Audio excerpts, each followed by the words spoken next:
It's interesting how people can underestimate the impact of their actions.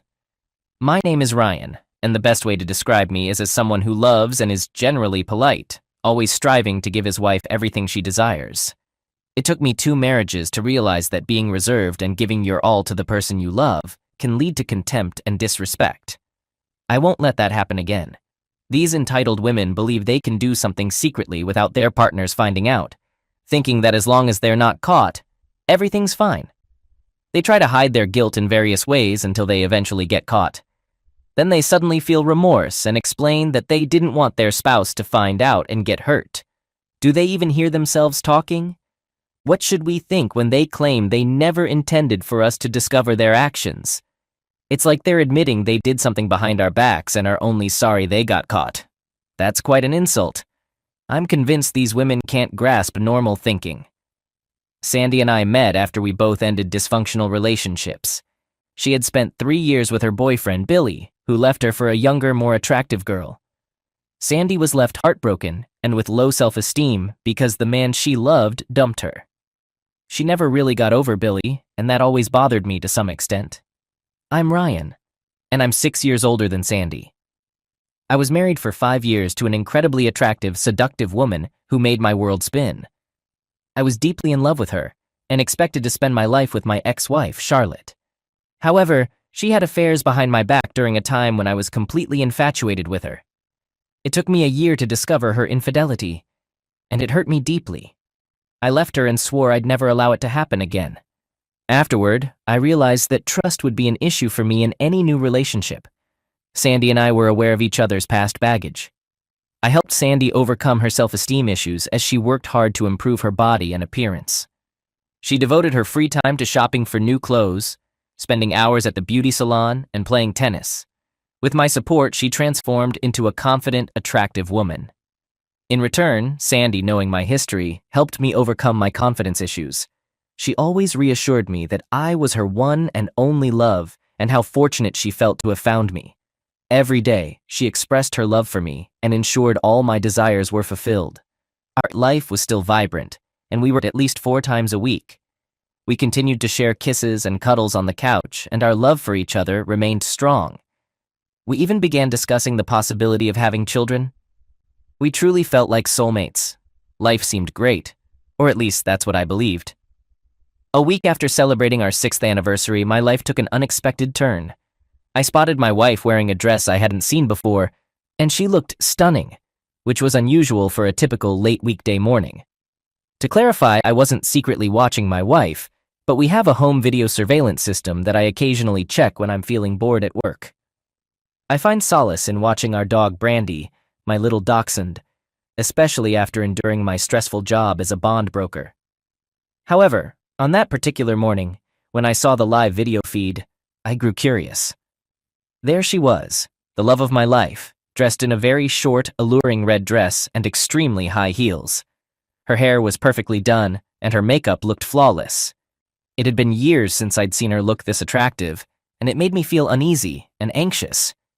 So I decided to call my wife and inquire about her plans. I dialed her number on my cell phone. "Hey babe, just sitting here thinking about you. How's your day going? Tennis today?" "Hey honey, I miss you. I don't have anything scheduled for today. No tennis because Kara hurt her ankle, so I've decided to take the day off." "Oh, that's unfortunate. I know how much you enjoy playing tennis. So, what's on your agenda then?" "Well, I'm not entirely sure. I haven't made any specific plans. Perhaps I'll head to the gym. Would you be interested in meeting for lunch? I can swing by the house and pick you up." "That's very considerate, babe, but not today. I'm feeling a bit bloated and I'm not particularly hungry right now. I'll simply have a protein shake at the gym. I'll see you tonight. I love you, baby." 2 didn't say my usual, "I love you" when we parted ways, and I'm pretty sure she noticed because I always say it before ending our calls. She lied to me, and I need to figure out why she did that. Some things are difficult to handle. Even though I trusted Sandy after all these years, I had a GPS tracker in her car that I rarely used. Initially, I installed it for security purposes, but sadly, I was now using it to spy on my wife. Right after I hung up the phone, I left my office, went to my car, and activated her tracker. She was heading downtown, so I followed her in that direction. My office was close to downtown, and 15 minutes later, I caught up with her. When I saw her entering the parking garage, I parked on the street and waited by the entrance for her to come out. 5 minutes later, my lovely wife, wearing high heels and a dress, was heading towards Fellini's, an upscale restaurant. I stood there, my stomach in knots, hoping I wasn't being deceived by another woman. When I saw her waving to a man in front of the restaurant, I knew I was in trouble. I moved closer, trying to stay out of sight, and witnessed him greet her with a kiss. They exchanged a few words, and he took her hand as they entered the restaurant. I quickly crossed the street and peered through the window. As they stood in front of the hostess, their arms around each other, I noticed Sandy leaning affectionately on his shoulder. Tears welled up in my eyes, but soon, anger overcame me. I wiped my eyes, took out my phone, and started taking some pictures through the window. While I was snapping pictures, I saw him turn to Sandy and kiss her passionately. I captured some photos just as she responded with an equally passionate kiss. The pain in my heart and the anger in my head pushed me down a dark road. I couldn't decide what to do before the hostess showed them to their table. I felt my blood boil when I realized the man was Billy, her ex-boyfriend, the guy who had broken her heart and caused her so much pain. She knew how much I disliked him and that I'd made it clear she should never speak to him again. She clearly didn't respect my wishes. My anger got the better of me when I realized that in just the past hour she had lied to me, dressed provocatively to meet her ex, kissed him passionately, and was spending the whole day with him. That kind of disrespect and humiliation was unacceptable, and I couldn't put up with it any longer. The promise I'd made to myself after my last marriage prevented me from being patient and accepting such disrespect. It was over, and all that was left was to hear more lies and excuses from my soon-to-be ex-wife. Still seething with anger, I drove back to the office and finished the day at my desk, trying to understand how this could have happened again. After wallowing in self-pity for the next 5 hours, I headed home, already planning my next move. I wondered if Sandy would come clean about her day, or if she'd continue to deceive me, which would make my final decision easier. With great effort, I managed to control my anger and drove home to confront the end of my marriage. As I pulled into my driveway, tears welled up as I mourned the loss of the woman I once loved and respected. Sandy was setting the table for a delicious dinner, dressed nicely, and acting affectionate toward me. When I entered the kitchen, she gave me a warm kiss and told me how much she had missed me. It felt like typical behavior of a cheating spouse. I thought she was trying to alleviate her guilt and make amends by showing more affection than she had in the past 6 months. No matter how hard I tried to act normal, it was clear it wasn't working. When she looked at me and asked, "Honey, are you okay? Did anything happen?" I poured myself a generous glass of Mr. Daniels, attempted a smile, and tried to relax as I said, "I'm fine.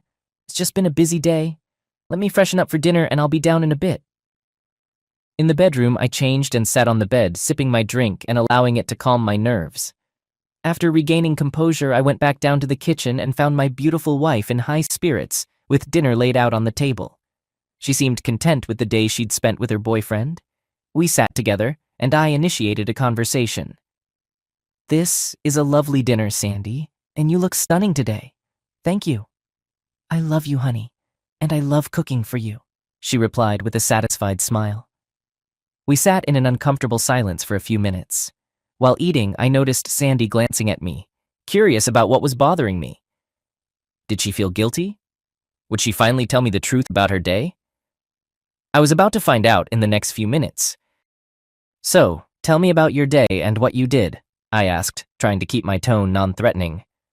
"Well, after you called, I went to the gym for a couple of hours, had a protein bar, and then returned home to prepare dinner for you.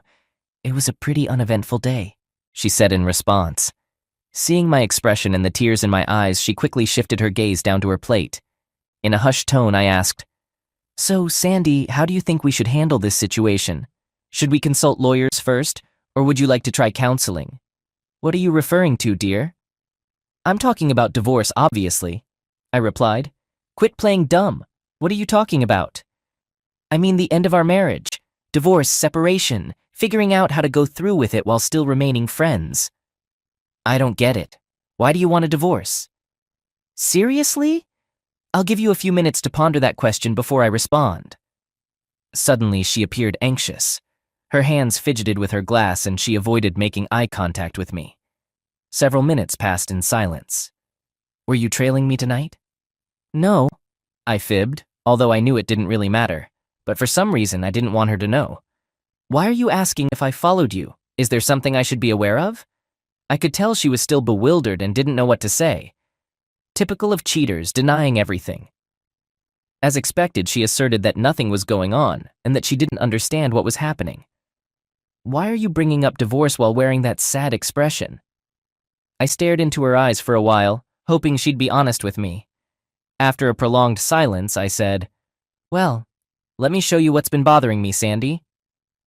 I unlocked my phone and displayed a picture of her and Billy kissing when they met outside the restaurant. That photo could be interpreted as a friendly greeting. I didn't want to reveal the other pictures until I heard more of her explanations. Her jaw dropped, and tears welled up in her eyes. She began to offer excuses, of course. "Honey, I can explain. It was just a hello kiss. Nothing else occurred. How did you get this photo? So how's Billy these days? Let me explain how I got this picture, sweetheart. I was crossing the street exiting a software store when I thought I saw you walking hand in hand into a restaurant. I crossed the street and approached the window to see you with his arm around you. My initial thought was that it couldn't be you, but I was mistaken. It was you. My second thought was, why is she dressed so provocatively? She never dresses like that for me anymore. Then I realized you were with Billy, and everything became clear. I started taking some pictures just as you leaned in and kissed him. That's how I got this picture." In the next picture I presented to her, she had her arms around his neck, and her short dress was riding up, revealing her backside. "You looked incredibly attractive in that dress, and your hair and makeup were outstanding. Were you going to a modeling shoot or maybe starting a new job as— Can you explain why you dressed that way for him? I can't recall the last time you wore something so alluring for me." She covered her face with her hands and cried, while I continued to gaze at her, waiting for an explanation. When she stayed silent, I went on. "My new S22 phone has an incredible camera with zoom capabilities. Look, let me show you," I said, moving closer to her left arm, wrapped around Billy's neck. I zoomed in on her ring finger, which was now bare of wedding rings, and brought the image up to her face. "No wedding rings today? That's strange. I can't remember you ever taking them off during all the time we've been together. Today must have been a special day. Now do you see why I'm discussing divorce? You lied to me about your day this morning, removed your wedding rings, dressed provocatively to meet your old flame, and lied again about your day just now. You're sitting here lying to my face, telling me you went to the gym today and had nothing for lunch. You put on an outfit for your ex-lover and spent the day with him while I worked to improve our lives. You broke your promise to never see him again. You kissed and flirted with another man in public. You treated me like a fool and just lied repeatedly. I don't know if you slept with him tonight or anything, but honestly, it doesn't even matter. No matter what you say, in my mind, it'll be a lie. But your actions have shown me that you can't keep your promises, and you're willing to lie to cover things up. You tried your best to look appealing for your ex-lover, worked with him, and abandoned our marriage by removing your rings. Then you lied to me over and over.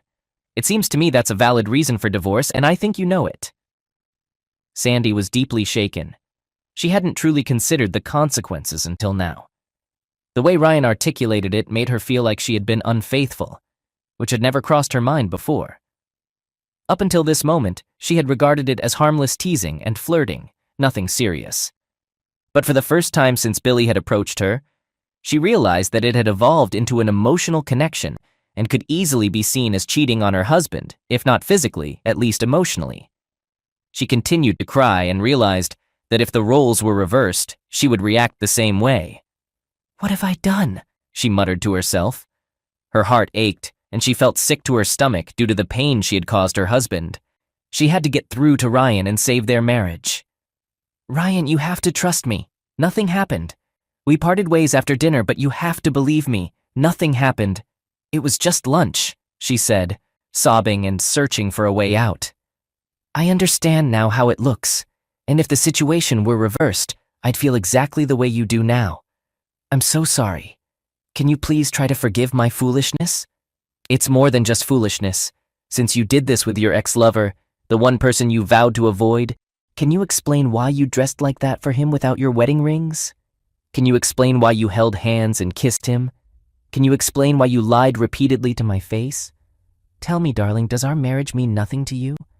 And yes, if the roles were reversed, I'm sure you'd feel very differently." Ryan, honey, we can't let our marriage crumble over something like this. Nothing really happened. He was in town, and he invited me to lunch.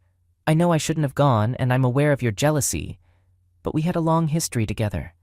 I thought one lunch after all these years wouldn't be a big deal. I guess I dressed up to show him what he missed.